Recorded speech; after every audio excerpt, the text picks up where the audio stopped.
Bienvenue, chers téléspectateurs, dans le studio de Panorama Film. Aujourd'hui, nous parlerons de la sexualisation précoce. Qui est pour? À quoi bon tout cela? Et surtout, d'où vient-elle? Sur le plateau, nous avons comme invité le professeur d'histoire Michael Vogt et l'avocate Claudia Onit. Panorama Film fait des films éthiques et moraux de grande qualité. C'est pourquoi ce n'est pas une tâche facile d'exposer tous les faits, les origines des actes et les pratiques insoutenables concernant ce sujet, comme cela a été fait pour cette documentation. Selon Ivo Sazek, auteur et producteur de ce film, rien que le fait de citer les différents événements frôle déjà l'immoralité. L'impression que toutes ces choses vont s'imposer globalement si on ne les met pas à la lumière à temps et sans ménagement a fait décider Panorama Film de diffuser d'une façon non censurée tous ces faits. Ainsi, nous ne vous souhaitons pas un bon divertissement en regardant ce film. Mettez vos ceintures et faites-vous votre propre opinion sur ces choses. Théorie du genre.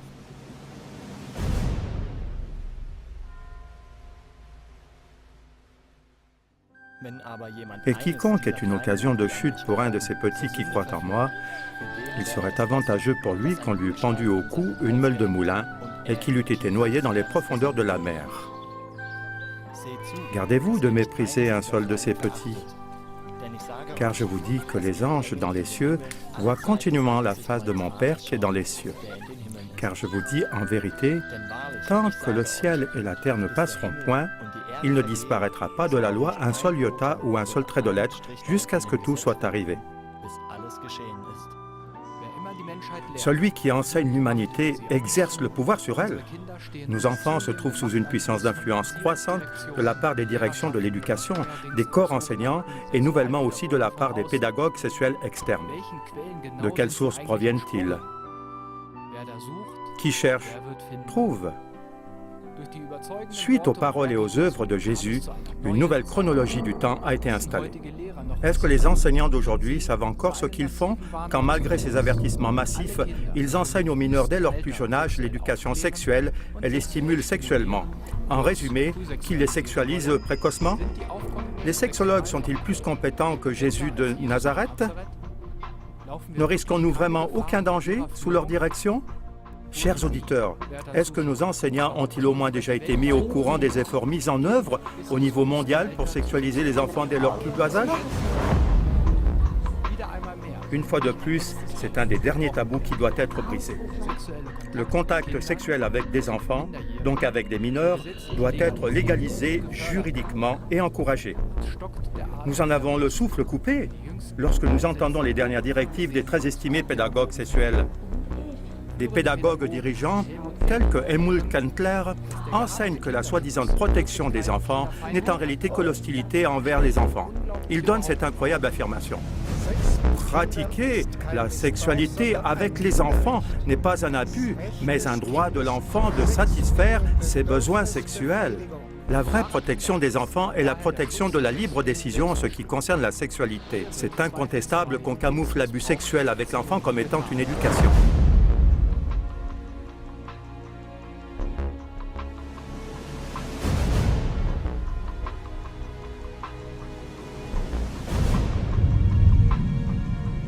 Les adultes doivent parler de pornographie avec les enfants. C'est ce que déclare la pédagogue allemande Carla Etchenberg. Elle exige même, comme les jeunes socialistes suisses, d'intégrer la pornographie aux cours pour enfants. Le mouvement antigénocide AGB pense qu'à de telles revendications, il faut opposer durement et sans compromis les droits qui sont encore valables aujourd'hui et maintenant. La pornographie, Code pénal, article 197. Premier point. Quiconque propose, montre, donne ou rend accessible des écrits pornographiques, de l'audio ou des enregistrements photos, des reproductions ou des objets de ce genre, ou des projections pornographiques à des personnes de moins de 16 ans, ou qui les diffusent par radio ou par télévision, sera puni d'une peine de prison ou d'une amende. Second point. Quiconque expose ou montre publiquement des objets cités au paragraphe 1, ou s'il les montre ou les propose sans qu'il y soit sollicité, sera puni d'une amende. En outre, les enfants doivent être protégés de tout produit pornographique et chaque personne doit être préservée de devoir regarder des représentations ou contenu sexuel contre son gré. Comparez l'article 358 et directive donnée par Télécommunications du 25 mars 1992, article 18, paragraphe 1. Ce principe, selon le mouvement antigénocide AGB, doit avant tout être appliqué aux opérateurs de téléphones portables, car aujourd'hui, pratiquement chaque enfant a son propre portable. Dans un article de base des pédagogues sexuels et l'école, du Centre de compétences des pédagogues sexuels et l'école, de l'Université pédagogique de la Suisse centrale, PHZ, on trouve ces buts clairement visés avec nos enfants. L'enfant est un être sexuel. La base de la pédagogie sexuelle est la définition de l'homme comme étant un être sexuel dépendant d'une éducation. Ou en d'autres mots, l'affirmation des enfants et des jeunes comme étant des êtres sexuels. Cette première conclusion, qui tord le sens fondamental, ouvre grandes les portes de la pédophilie. En d'autres mots, on peut dire, tant que cela plaît à l'enfant, tout est légitime. Et voici un exemple de cet article de base et du site du centre de compétences, à l'âge de 4 à 5 ans. Le niveau de l'école maternelle est présenté comme suit. Sont actuels, jouer au docteur, la connaissance de soi voluptueuse, propre stimulation, semblable à la réaction de l'orgasme, jeu de rôle, famille avec 2 papas et 2 mamans, les embassades, les relations sexuelles, l'intérêt érotique par rapport aux parents, l'envie et les jeux génitaux, l'expérience des premières relations intimes et amoureuses. De ceci ressortent les points principaux pour les cours. A. Nommer les différentes parties du corps, y compris les organes sexuels. B. Prendre conscience de son corps par le jeu, y compris l'excitation sexuelle. C. Les relations amicales, marquer des frontières, respecter les sphères intimes, les siennes propres et celles des autres. D. La procréation, comment effectuer l'acte sexuel et que de cela naît un enfant. Et ceci pour des enfants de 4 à 5 ans. À l'âge de 6 à 12 ans, des activités avec ceux de son âge. Dévalorisation ou plus exactement le rejet de l'autre sexe. Comportement timique selon le sexe, le cas échéant caricaturé à outrance. Présentation provocatrice, voire même agressive vis-à-vis de l'autre sexe. Atteinte tabou. Le cas échéant, l'intérêt et l'attrait érotique envers le même sexe. À partir de quand est-on mûr pour baiser? De ces sujets résulte le contenu des cours. La sexualité et le langage. Les gros mots. Un interview avec des pédagogues externes en fonction à l'école dit que l'on doit donner à chaque enfant, qu'importe son âge, les explications correctes en ce qui concerne, par exemple, les mots enculé, giclé et pire encore, s'il a entendu ces expressions sans les comprendre. La procréation, la grossesse et la naissance, les différentes formes d'amitié, de relations et de vie. On inculque aux enfants toutes les anomalies définies nouvellement comme normales. Et ce qui est encore beaucoup plus riche en conséquences, tout ce qui était normal jusqu'ici est déclaré comme anormal et illégal. Le rôle des sexes, le renversement des rôles, par exemple la mère qui travaille et le père au fourneau, l'orientation sexuelle, tout est permis tant que ça fait plaisir. Les premières règles, les premières éjaculations, HIV, SIDA, les infections sexuellement transmissibles, les harcèlements sexuels, la violence, la masturbation, spécialement pour les garçons, mais aussi pour les filles, comme complètement normal et même important. À l'âge de 12 à 16 ans. Les changements sociaux, développement de l'autonomie et détachement de la maison parentale, augmentation de l'intérêt pour les détails des pratiques sexuelles, le cas échéant des contacts conscients avec la pornographie. Combien de positions existent-ils pour l'acte sexuel et laquelle est la meilleure? Est-ce que le fait d'avaler du sperme fait grossir? Pour des raisons morales, nous arrêtons l'énumération ici. Le contenu des enseignements est en tout cas tellement ciblé pour correspondre au terrible verbage approprié des gamins qu'en finalité, chacune des cochonneries se trouve vraiment dans toute leur tête. Et voici un exemple de cet article de base et du site du centre de compétences. Une phrase du développement est la masturbation. Provoquer des réactions semblables à l'orgasme. Le comportement.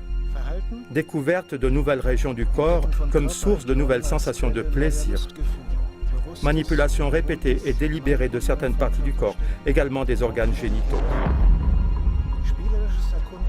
La découverte des rôles sexuels par le jeu, par exemple jouer à papa et à maman, ou à des familles avec deux mères ou deux pères, ou seulement un parent, des jeux amoureux, l'acte sexuel, ou au travers des jeux de docteur, aussi la découverte du corps de l'autre, la satisfaction de la curiosité naturelle.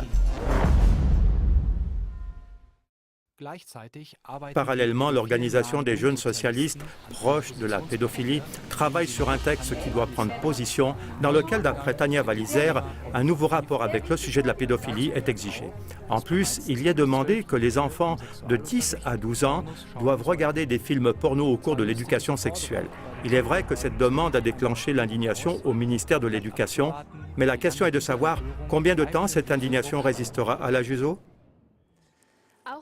Au nom de l'enseignement sur le sida, les droits des enfants ou l'orientation sexuelle dans les écoles, de nouveaux moyens d'enseignement sont également en train d'être élaborés au niveau européen pour rendre obligatoires les explications sexuelles et la sexualisation précoce des enfants. Professeur Vogt, d'où vient soudainement cette idéologie de l'éducation sexuelle répandue au niveau international? A-t-elle pris forme du jour au lendemain?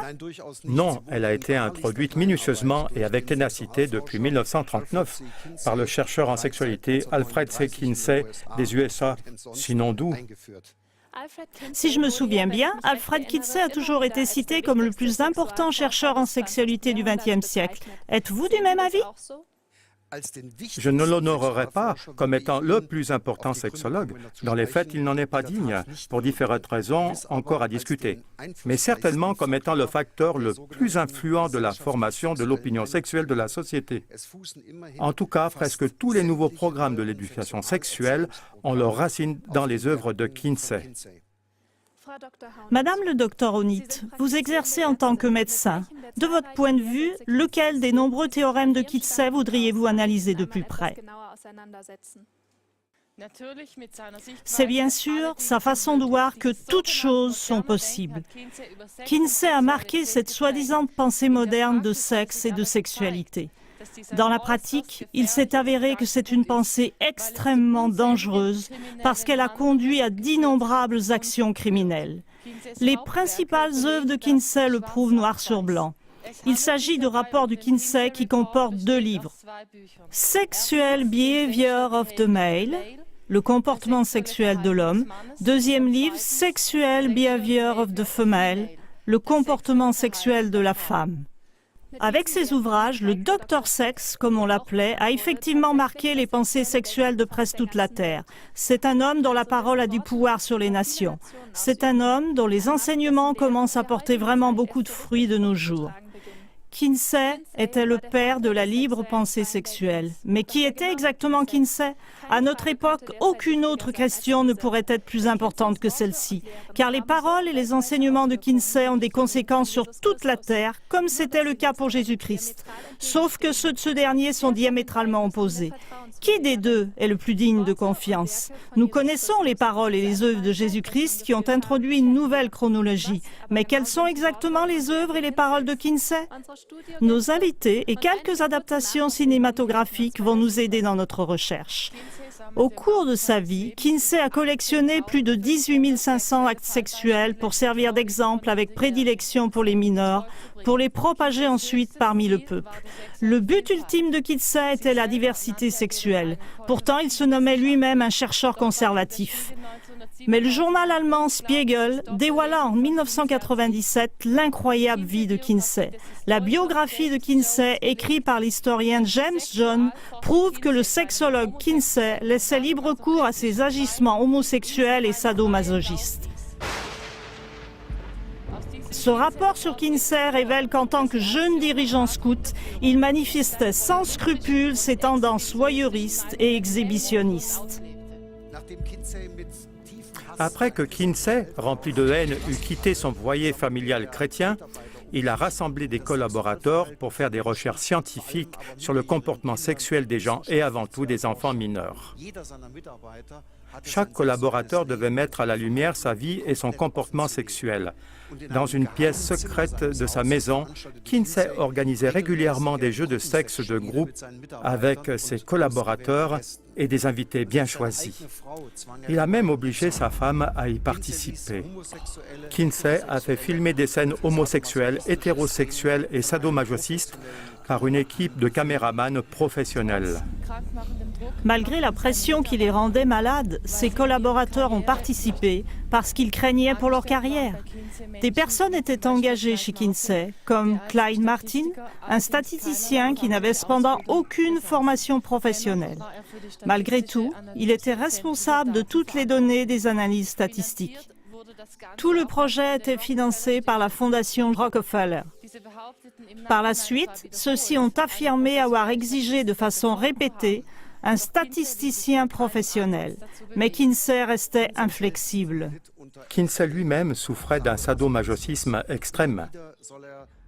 Il paraît que de façon répétée, il pratiquait des manipulations violentes et extrêmement douloureuses sur ses organes génitaux. En plus de ses relations homosexuelles avec ses collaborateurs Pomeroy et Martin, il s'éclatait dans le milieu homosexuel de Chicago.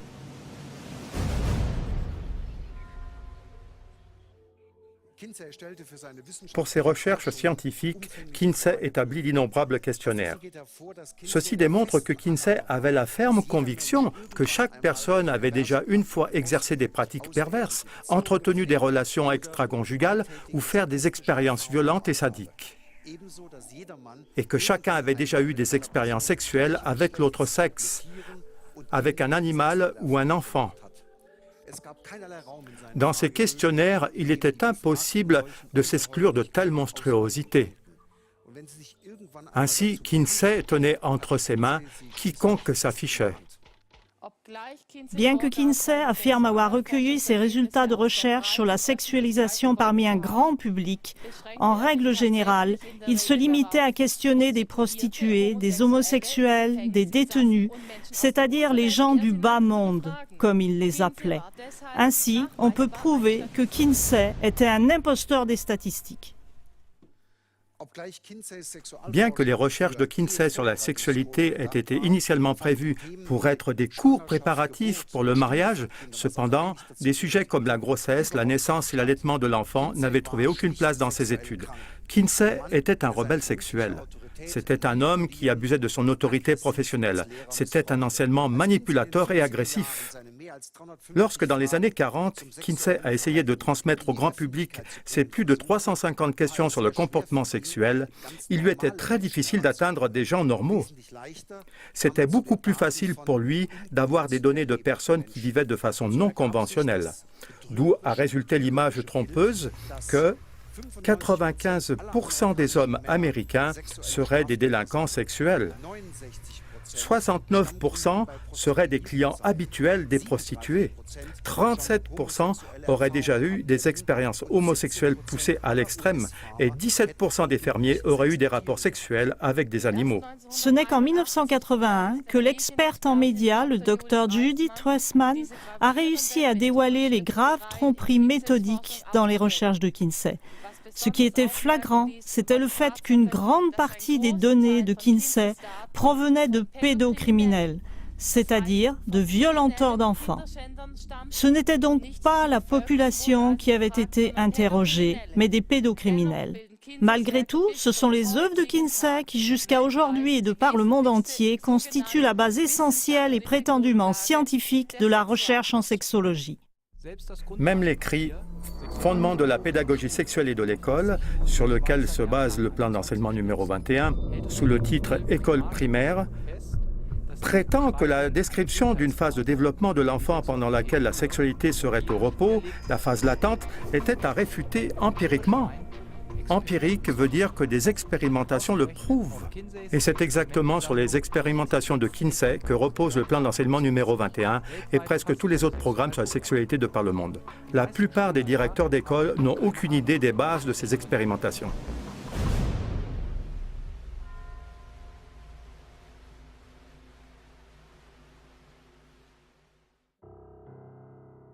Je pense qu'à cet âge, on est jeune et que c'est simplement trop tôt. Franchement dit, c'est débile. Nous avons nous-mêmes 2 enfants. Le petit a 3 ans et le grand n'a même pas encore 5 ans. Je ne saurais vraiment pas ce qu'il devrait faire avec cela. Nous trouvons cela absolument pas correct. Je ne suis pas pour. J'espère que c'est une blague. Je ne trouve pas que ce soit une bonne chose. Et je pense qu'à 4 ans, que peut-on faire de ces choses? Cela ne leur apporte rien du tout. Ce n'est même pas un sujet pour cet âge, non? Pour des enfants de 4 à 6 ans, l'école maternelle? Je dirais que c'est un peu tôt. À 4 ans, vous dites? Non, je trouve que ce n'est pas bien. Non, je ne trouve que ce n'est pas une bonne chose. Chez nous, de toute façon pas. Il n'en est pas question. Et je ne trouve pas bien que des enfants en bas âge soient confrontés avec le sexuel. Ce n'est pas OK.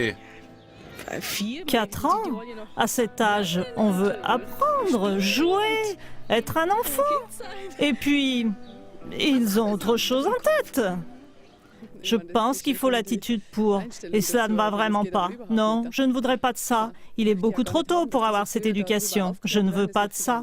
Je suis catégoriquement contre. À l'école maternelle déjà, je trouve cela très grave. Franchement, je trouve cela bête. C'est simplement trop tôt. Cela ne fait pas partie de l'enfant. Un enfant doit jouer dans la rue et ne pas penser à de telles choses.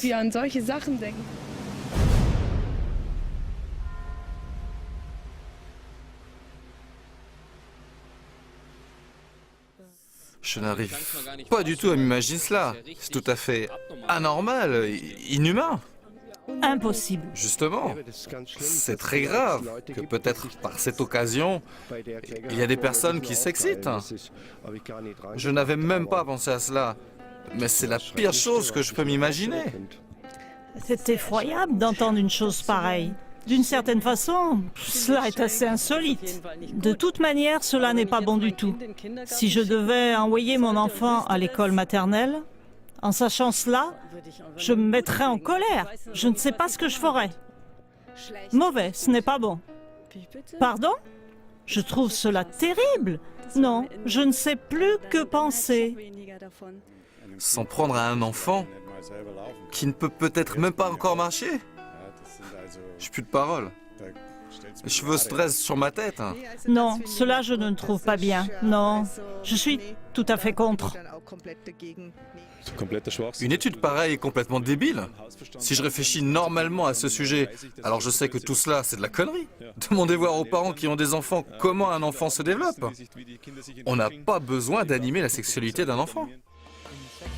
Dans le livre Sexual Behavior of Human Male, Kinsey déclare qu'il contient des données sur seulement 5300 hommes et adolescents blancs, alors qu'il possède des données de 6300 personnes masculines. Allen Wallis, un statisticien des plus renommés aux USA, a analysé cette affirmation et a abouti au résultat que le livre contient tout juste 4120 personnes. En plus, il manquait par exemple l'âge exact et l'orientation sexuelle des sujets d'expérimentation. Certes, Kinsey affirmait avec entêtement que ces données représentent la population générale américaine des années 40.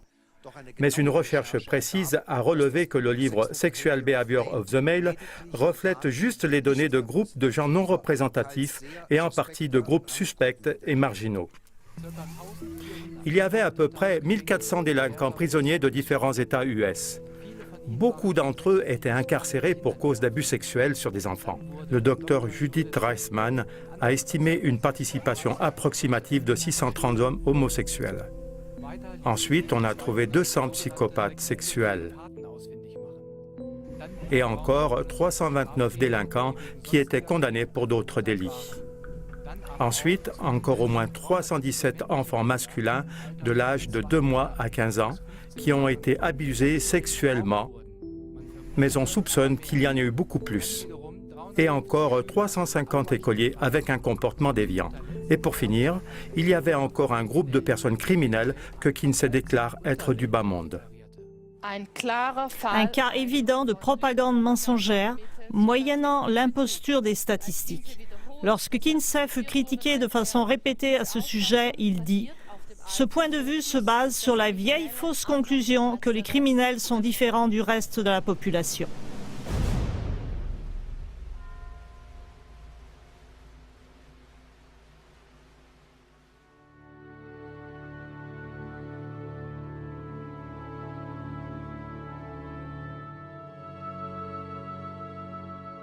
Finde ich echt nicht gut. Je trouve que cela n'est vraiment pas bon. C'est-à-dire que l'on prend des cas extrêmes pour en faire un principe. Très peu pour moi, vraiment pas. Oui, c'est fou. Pourquoi demande-t-on à de tels groupes? Ce n'est pas une moyenne? Vraiment, c'est étonnant. Je trouve que c'est plus qu'invraisemblable. Je crois que plus d'une personne serait horrifiée si elle savait cela. Elle donnerait une autre réponse si elle savait quels étaient ses mauvais antécédents et quelle vie il a menée. Mais c'est l'horreur! Il est anormal de ne poser ces questions qu'à ce groupe de personnes. Et cela ne représente aucunement la vie de la majorité. Je ne peux pas me mettre à la place d'un pédophile. Cela me surprend un peu, ces statistiques. Qu'il n'y aurait pas de différence. Et cela remet en question le fonctionnement de ce concept. Non, il ne faudrait même pas leur poser la question. Moi, je ne peux même pas me l'imaginer, car ces personnes sont des malades, et la société dans l'ensemble n'est pas malade. C'est le problème des études. On peut faire dire n'importe quoi aux gens, non? Très peu pour moi. Je ne trouve pas bien que l'on tienne compte de leur opinion. Ce ne sont pas des personnes compétentes. Justement, ceux qui ont fait du mal à des enfants ou à d'autres personnes à cause de ce sujet, ce sont eux que l'on a interrogés. Je ne sais pas si cela est judicieux ou si le thème est d'actualité. Je trouve que ce sont des malades qui n'ont rien à faire en public. Avec cette maladie, faut les envoyer sur la Lune, quoi.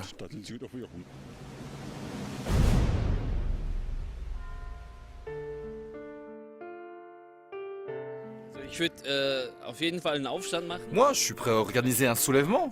Ça, je pourrais très bien le faire. Ce n'est pas seulement mon problème, c'est notre problème. Ce sont nos enfants. Ils seront la prochaine génération. Ce sera notre avenir. En tout cas, il faut réagir. Rester à la maison, regarder la télévision et dire « Oui, cela va s'arranger d'une façon ou d'une autre. » Non, cela ne s'arrangera pas. Il faut réagir assez tôt et entreprendre quelque chose pour ne pas en arriver là. Tout simplement refuser. L'interdire. Celui qui s'en prend à des enfants devrait être très rapidement puni avec les sanctions les plus sévères. Sans ménagement et poursuivi pénalement. Je veux dire, sans sursis ou autre, simplement éloigner rigoureusement de la circulation. Je pense que les parents doivent faire bloc et se défendre. Ce n'est pas acceptable, c'est même très grave. Je les retirerai de l'école durant cette période, tout simplement. Je ne me laisserai pas marcher sur les pieds. Plus d'informations pour les enfants. Et bien sûr, en tant que peuple entier, nous devons veiller à ne pas en arriver là. Nous devons également faire quelque chose et veiller à ce que les gens ne touchent pas les enfants sexuellement ou autre. Je ne pourrais pas le permettre. J'ai aussi une petite fille. Je ne permettrai jamais cela. Ce n'est pas bien. Ce n'est pas bien. Et surtout, ne pas écouter leur avis. Je ne trouve pas que ce soit une bonne chose. Je l'interdirai à mon enfant. Il faut être contre une telle chose. Je veux dire qu'en pareil cas, le peuple doit se souder et agir contre. Surtout les parents, s'ils ont des enfants qui sont dans cette situation. Moi, je retirerai mon enfant. Car il est honteux de dire ce qu'ils font en secret. Dans le livre Sex Offenders, paru en 1965, Kinsey défend l'abus sexuel des enfants avec ces paroles. L'épouvante avec laquelle notre société regarde un adulte qui a un contact sexuel avec les jeunes enfants est relativisée si nous examinons le comportement d'autres mammifères. Des activités sexuelles entre animaux adultes et des jeunes animaux sont courantes et semblent être normales d'un point de vue biologique. Avons-nous bien entendu? Pour Kinsey, l'être humain n'est qu'une autre sorte de mammifère. Alfred C. Kinsey nous a tous mis au même niveau que singes, le lapin, le chien et le cochon. De manière scientifique et empirique, le groupe de Kinsey est encore allé plus loin et a proclamé que toute violence sexuelle était une partie normale de l'héritage des mammifères. D'où la déduction logique de Kinsey, si les parents n'intervenaient pas, le viol serait pour les jeunes filles et les femmes une belle expérience.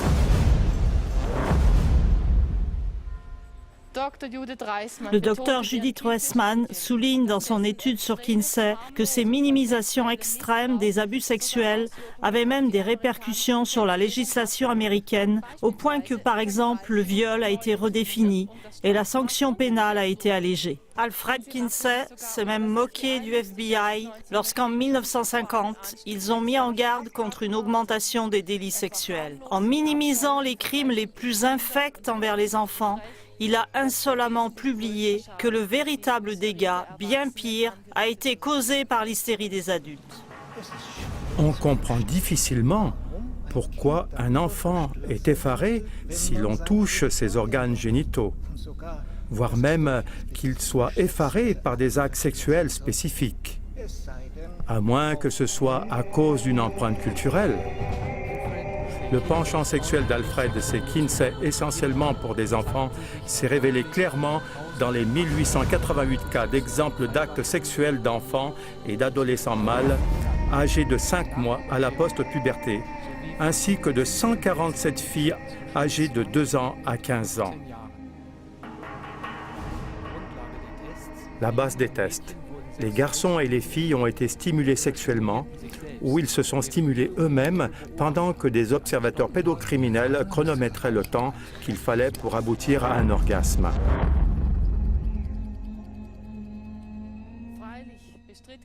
Bien sûr, Kinsey dément avoir fait ces tests lui-même, mais cela ne le disculpe pas moins que quelqu'un qui a engagé un tireur à gages, mais n'a pas commis le meurtre lui-même. Lors d'un documentaire de la BBC, le 10/8/98, le cas Kinsey a été analysé. Le témoignage d'une femme âgée nommée Esther était définitivement convaincant. J'étais encore une petite fille. Kinsey est venu en visite chez nous.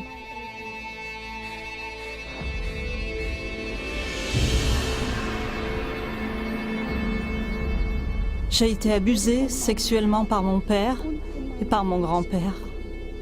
À l'aide d'un chronomètre, ils ont enregistré mon comportement sexuel. Le tout a été filmé et remis à Kinsey.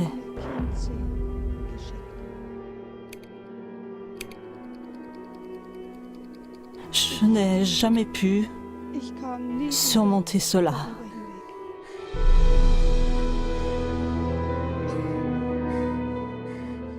Un membre de l'équipe, Paul Gebhardt, a avoué lors d'une interview en 1992 que l'équipe de Kinsey avait recruté des pédocriminels pour obtenir des données scientifiques sur la prétendue sexualité normale de l'enfant. Il disait « Nous leur avons demandé aux délinquants sexuels de faire des observations, de prendre des notes et, si possible, de chronométrer et de rendre des comptes. »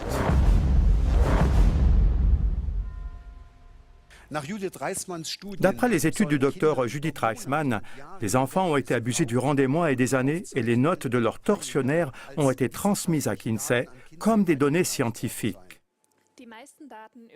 La majorité des données sur le comportement sexuel des enfants a été transmise à Kinsey par M. Green, un violeur en série, et d'après ses expériences, on a inventé les 6 différents types d'orgasmes chez les nourrissons et les petits garçons. Kinsey aurait aussi été en contact régulier avec toutes sortes d'organisations pédocriminelles, ainsi qu'avec des enseignants délinquants sexuels sur enfants, des pères et mères pédophiles à l'intérieur et à l'extérieur des USA. Avez-vous de plus amples détails ? Oh oui. Entre 1936 et 1956, il est prouvé que Kinsey était en contact par lettre avec Friedrich von Balusek, un professeur de religion pédocriminelle de l'église protestante de Brandebourg. Celui-ci a comparu au tribunal pour abus d'enfants dans plusieurs cas, parmi lesquels sa propre fille de 11 ans, ainsi que pour soupçon de meurtre sur une fillette de 10 ans. Le FBI a saisi Interpol lorsqu'il a découvert que Balusek avait transmis à Kinsey durant plus de 20 ans des données détaillées sur ses abus sexuels sur des filles et des garçons de 9 à 14 ans. Mais Kinsey a refusé de remettre ce journal intime du sexe sous le prétexte de ne pas vouloir nuire à la bonne réputation des pédocriminels. Lorsque le juge suprême a fait le reproche à Baluzek d'avoir abusé des enfants pour impressionner Kinsey, celui-ci a répondu « Kinsey lui-même m'a demandé de faire ces choses. » Le journal berlinois du 16-5-1957 a écrit en page 3 « Kinsey aurait dû dénoncer Baluzek ». Aujourd'hui, presque tous les programmes sur la sexualisation se rapportent directement ou indirectement à Kinsey. Il est temps que notre société se détourne enfin de Kinsey et de ses recherches fondamentales criminelles et qu'elle se tourne vers les victimes qui ont été abusées au lieu de s'occuper des malfaiteurs poussés par leurs vices.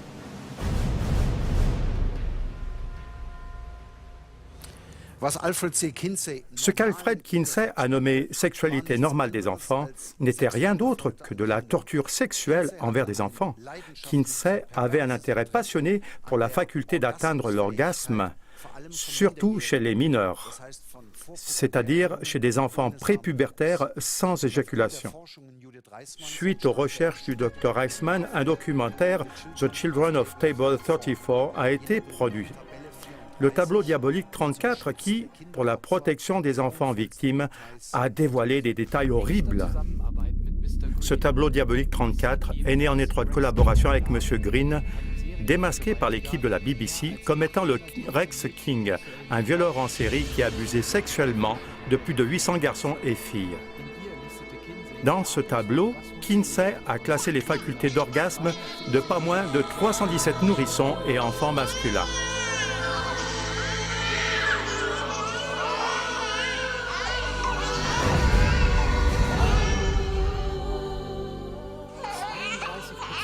« 32% des petits-enfants qui étaient âgés de 2 à 12 mois, c'est-à-dire 270 à 300 nourrissons abusés, auraient atteint le point culminant d'après Kinsey. Et ce qui est encore plus incroyable, c'est que Kinsey s'est plaint que certains préadolescents, c'est-à-dire des enfants prépubertaires, n'ont pas atteint le point culminant, malgré des stimulations prolongées, diversifiées et répétitives. De tels résultats ont uniquement pu se produire suite à des atteintes massives aux droits de l'homme sous forme de contraintes sexuelles brutales. Mais cela n'était que le début. Kinsey et ses observateurs, c'est-à-dire les violenteurs d'enfants, étaient avant tout intéressés par des orgasmes multiples. C'est ainsi qu'ont été listés des enfants entre 5 mois et 14 ans qui ont été observés pendant plus de 24 heures. De cette façon, on a provoqué chez des nourrissons de 11 mois pas moins de 14 orgasmes en 38 minutes. Chez les enfants de 2 ans, 7 orgasmes en 9 minutes. Face à une telle torture d'enfants perverses, des abus sexuels massifs, et tout ceci au nom des recherches, des fondements, on peut juste encore fermer la bouche et les oreilles et en appeler à la justice. Pourquoi est-ce que ces malfaiteurs n'ont-ils pas été condamnés comme des grands criminels pédophiles ? Toutes ces choses sont les actes et les fruits des pères, des pédagogues sexuels, qui veulent justement de nos jours au niveau mondial forcer à la sexualisation précoce de nos petits-enfants et de nos jeunes. Ce faisant, ils suivent les traces des escrocs pédocriminels dans des proportions terribles. Chaque arbre devient selon sa semence. C'est pourquoi la sexualisation précoce dépassera la mesure de la même manière si elle n'est pas freinée et empêchée avec détermination. Si on ne réussit pas à étouffer dans l'œuf chaque essai de sexualisation précoce ou d'obligation de l'enseignement sexuel, la fin sera pire que le début. Chaque arbre ne peut que produire ses propres fruits. Mais celui qui pense que ces sombres pronostics sont exagérés doit prendre connaissance que Kinsey et ses complices n'étaient de loin pas satisfaits des buts visés. De ce fait, ils ont affirmé « Il est certain qu'un plus grand nombre de garçons auraient pu avoir des orgasmes multiples si la situation l'avait permis. » Après avoir provoqué 26 orgasmes en 24 heures chez un petit garçon de 4 ans et un de 13 ans, le rapport de Kinsey constate insatisfait. Même les plus jeunes nourrissons de 5 mois sont capables d'avoir de telles réactions répétées et que dans ce même laps de temps, il aurait été possible d'obtenir encore plus.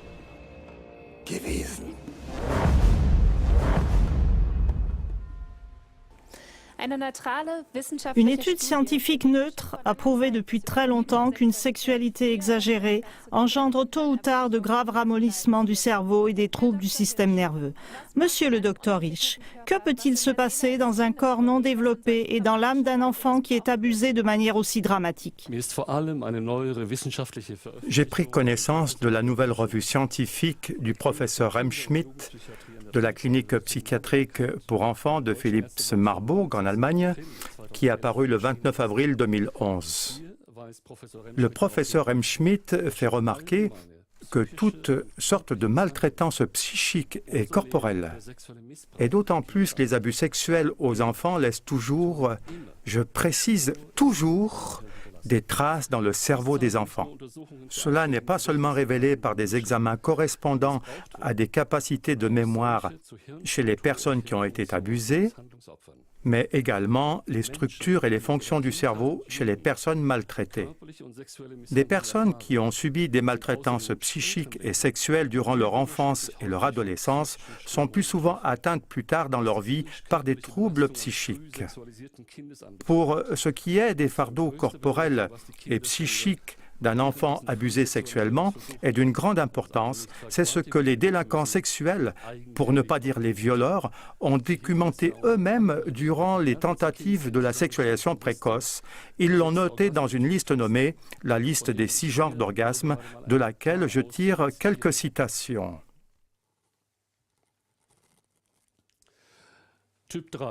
Troisième genre, une tension extrême avec des agitations crispées, c'est-à-dire des convulsions, souvent liées à un soudain soulèvement et relâchement de tout le corps.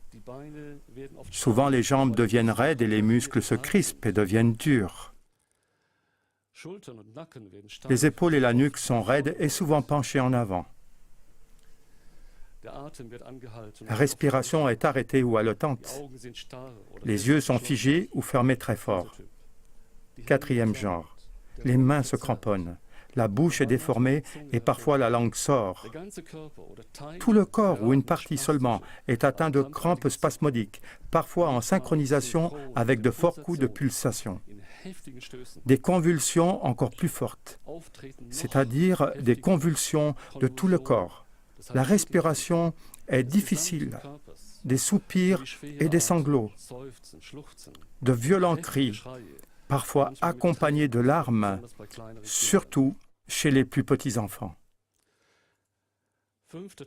Cinquième genre, le tout cumulé jusqu'à un tremblement extrême, un collapsus. D'autres choses de ce genre et parfois un évanouissement. Sixième genre, des douleurs ou des craintes à l'approche de l'orgasme. Certains sujets souffrent de douleurs extrêmes et crient quand le mouvement est maintenu ou si la partie génitale est seulement touchée. Mais si quelqu'un scandalisait un de ces petits qui croient en moi, il vaudrait mieux pour lui qu'on suspendît à son cou une meule de moulin et qu'on le jetât au fond de la mer. Ce qui est cité plus haut est de la pure torture d'enfants. Et c'est ce qui arrivera au niveau mondial si on laisse libre cours à la sexualisation précoce.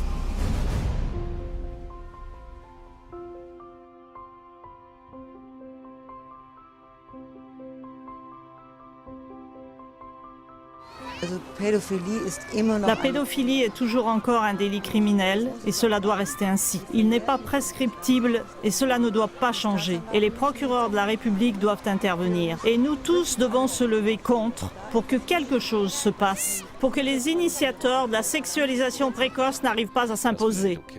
Je trouve que cela n'est pas bien. C'est une chose qui ne devrait pas arriver. Je n'arrive pas à me l'imaginer. S'il devait arriver une telle chose à mon enfant, je sais pas ce que je ferais. Je n'arrive pas à l'imaginer. Comme dit normalement, de telles personnes devraient tout de suite être enfermées dans des hôpitaux psychiatriques terminés. Je n'arrive pas à me l'imaginer, car ces personnes sont malades. C'est horrible qu'une telle chose existe. Mais je dois dire que ce sont des cochons. Je croyais ne pas bien entendre. La perversité sexuelle et les penchants du plaisir personnel sont exploités par la recherche. Ce n'est pas possible qu'une telle chose se passe. Il faut établir de nouvelles lois pour que cette perversité cesse. Je trouve que c'est effrayant. Je ne pourrais pas m'imaginer que ma fille ou mon fils, en tant que nourrisson, soit touché de cette manière. Cela ne va pas du tout. C'est terrible. Oh mon Dieu. C'est horrible. C'est grave. Je ne sais pas quoi en dire. Ce n'est pas normal. Après ces découvertes, Kinsey aurait dû travailler avec le même engagement pour durcir les lois. Au lieu de cela, il a abusé du devoir de recherche. Oh mon Dieu, toutes ces personnes devraient aller en prison et être abattues. Non, vraiment, la peine la plus sévère. La perpétuité. Pour qu'elles ne puissent plus jamais faire une telle chose. Car si elles le font une fois, elles le referont certainement. C'est dur, mais pour cela, je n'ai pas de pitié. Il faut les enfermer pour toujours. Si on ne veut pas que cette sorte de violation criminelle d'enfants ne devienne une épidémie d'abus, à présent, il n'y a qu'une seule chose qui peut aider, une résistance par l'information. Toutefois, non au travers de compétences pornographiques des enfants, mais par une protection radicale des enfants de la part de l'État contre toutes sortes de contraintes de sexualisation et tout essai de sexualisation précoce. Il est à observer que toutes ces atrocités ont été systématiquement déversées parmi les peuples depuis 1938 comme étant la pédagogie sexuelle moderne. Bien sûr, Alfred C. Kinsey n'a jamais présenté les résultats de ses recherches comme des expériences perverses d'un violenteur d'enfants. Au lieu de cela, il les a présentés comme première preuve scientifique que les enfants ont un besoin sexuel dès leur naissance. Et justement, de nos jours, ces agissements criminels portent leurs fruits au niveau mondial dans la déclaration des droits de l'enfant à avoir des expériences sexuelles. Le programme 21 introduit l'enseignement sexuel dans toutes les écoles suisses. Sur le plan international, on travaille actuellement à différents niveaux pour créer de nouvelles bases et lois qui font de tout refus d'une éducation sexuelle obligatoire et complète à l'école un délit dans les règles. L'obligation de ce programme de sexualisation est déjà formulée de telle façon qu'on ne peut même pas en être dispensé si on fait appel à la liberté de religion. Aucun argument ne sera pris en considération, ni les excuses morales et éthiques des parents, ni le refus des enfants non intéressés. Quel est l'esprit qui règne ici? Ces lois sont déjà en vigueur maintenant. En 2010, en Allemagne, des pères et des mères ont été incarcérés jusqu'à 40 jours ou ont été condamnés à 1 000 € d'amende pour avoir refusé d'envoyer leurs enfants aux cours de sexualisation. Il n'y a que le peuple qui peut dire non à des contraintes aussi sectaires et extraordinairement dictatoriales. Nous disons non à l'éducation sexuelle obligatoire. Nous disons non à l'éducation sexuelle obligatoire et non à l'éducation sexuelle complète à l'école. Le programme national, le VIH et les maladies sexuellement transmissibles du BAG, BAG, veut promouvoir une éducation sexuelle globale. Le document de base du BHZ et du BAG est à la base pour une éducation sexuelle obligatoire et légale pour tous les citoyens suisses. Le ministère de la Santé, BAG, demande une éducation sexuelle précoce au nom de la protection contre les épidémies. La loi de l'école bâloise s'efforce d'officialiser rapidement l'éducation sexuelle comme transition jusqu'à l'introduction du programme 21.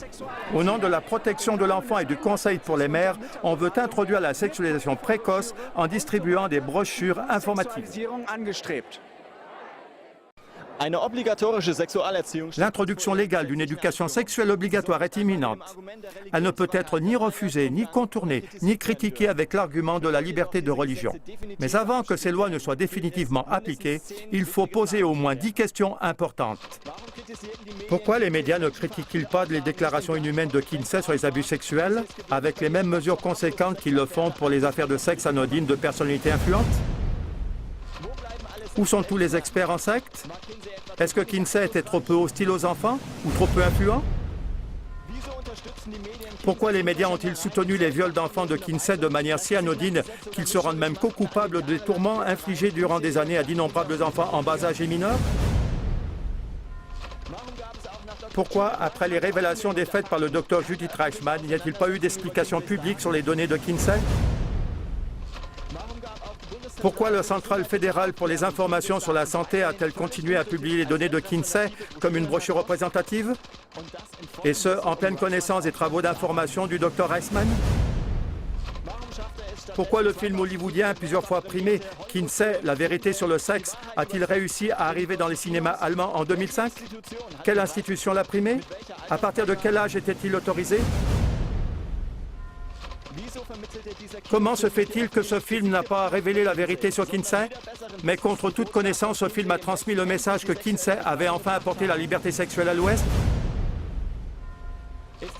Serait-il possible, même si cela paraît incroyable, que des personnes dirigeantes, membres de la direction de l'éducation, des politiciens influents et une grande partie des médias, à commencer par Hollywood, etc., soient tous de mèche avec les délinquants sexuels? Tous ces cercles de personnes mentionnées n'auraient-ils pas à redouter un examen sérieux pour cause de soupçons de complicité pédocriminelle? Est-ce qu'ici a lieu un noyautage organisé et privé par les représentants du peuple, un contournement ciblé de règlements d'ordre démographique? Est-ce qu'un faux pouvoir public est à l'œuvre? Cette possibilité n'est pas à exclure, car même en Ukraine, des séminaires et des formations pour le corps enseignant sont régulièrement organisés par des donateurs. Qui sont-ils exactement? Ils viennent surtout de Suède. Cela n'a pas lieu dans des lieux publics ou dans les écoles, mais dans les salles ou des hôtels loués par des professionnels externes. Ensuite, ces études sont systématiquement évoquées pour prouver combien il est important et nécessaire pour les enfants de faire des expériences sexuelles le plus tôt possible. Un porte-parole de l'Église orthodoxe a dit « On procède de façon systématique pour noyauter et pour détruire une nation. » Si on regarde de plus près, on voit que la puissance motrice de tout cela sont les organisations homosexuelles, lesbiennes et d'autres de ce genre. En Suisse, à côté de beaucoup d'autres, ce sont par exemple la Pink Cross, la JUSO pro-pédophile, les gays suisses, l'Organisation suisse des lesbiennes, l'Association des amis des homosexuels et toutes sortes de pédophiles clandestins non connus. Dans leurs documents de prise de position, ils demandent de façon radicale la poursuite de la libération de la société, c'est-à-dire les termes de la société, masculin et féminin, doivent être supprimés. Les orientations sexuelles et les concepts de partenariat doivent être libérés de toute norme. Par exemple, la relation avec plusieurs partenaires. La famille ne doit plus se baser sur la parenté biologique, mais sur une interconnexion sociale sans normes fixes. Par exemple, un enfant doit avoir le droit à 4 parents. Celui qui fait des recherches plus approfondies sur Kinsey et ses semblables devra constater que leur but repose dans le rétablissement et le retour au rituel païen. La prostitution hétérosexuelle et homosexuelle, la pornographie entre adultes, entre les enfants et entre adultes et enfants, et encore beaucoup plus.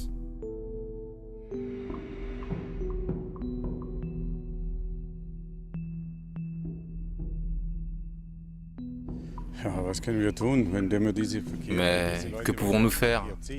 Quand est-ce que ces personnes seront-elles mises hors circulation? Avec Internet aujourd'hui, il est facile de persuader. Et tout ce qu'on peut mettre dessus, je trouve même que c'est de l'effronterie de ne pas agir de façon rigoureuse. C'est chose facile de fermer ou verrouiller ces pages Internet. J'irai dans la rue avec vous pour faire signer des pétitions. Je ferai des interviews et je prendrai des mesures contre. Je ne voudrais pas cela pour mon enfant. Je pense qu'il faudrait commencer très tôt à attaquer ce sujet, et non seulement quand il est déjà trop tard. Toute forme de publicité avec incitation au sexe devrait être interdite. Je me dresserai pour protester, et je veillerai à ce que ces choses soient connues. Utiliser un peu plus d'intelligence. Quelle idiotie!